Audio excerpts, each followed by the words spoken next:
بسم الله والحمد لله والصلاة والسلام على رسول الله. أسباب رزق علماء بيجن ششن. هجر تدفيد بوري تعالى رزقك حلال بدتتا شش سبب تي جيبك بوري تعالى رزق ديدتتا. يا إيكي التقوى دبيت تقوى بي بوري تعالى بيجتن ومن يتق الله يجعل له مخرجا ويرزقه من حيث لا يحتسب. يادوية التوكل على الله دبيت توكل تسر بوري تعالى هبيتا بوري تعالى دبيجتا ومن يتوكل على الله فهو حسبه.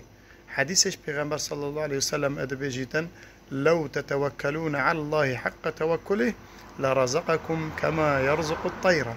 هجر هنگ توكل خو بخنا سر بوري تعالى بدرستوي بوري تعالى دي رزقدتا هنگو هر وكي رزقدتا طيرة. يا سي نفيش بوري تعالى دبيجتا وأمر أهلك بالصلاة واصطبر عليها لا نسألك رزقا نحن نرزقك والعاقبة للتقوى. نبيجي بدرستي بوري تعالى بك بوري تعالى وعده دوي دي رزق ددتا.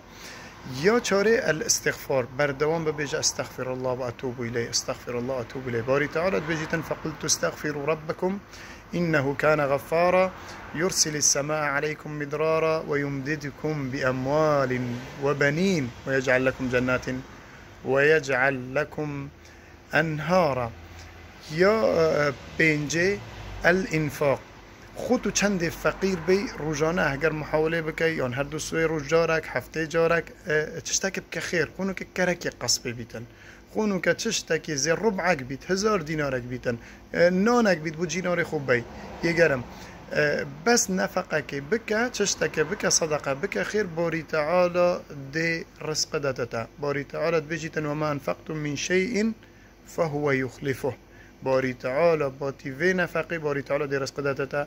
یا ششوی اخیره بذل الاسبابی دبید سبب جیب کی مثلا بخوب چیا شوله که باری تعالی دا رزق دادتا دبید حرکه کی بکی باری تعالی بجیتن و هزی الیکی بجذع النخلة تساقط عليك رطبا جنيا. بس حركة كيبك بوري تعالى لرزق داتتا. وصلى الله على نبينا محمد وعلى آله وصحبه وسلم.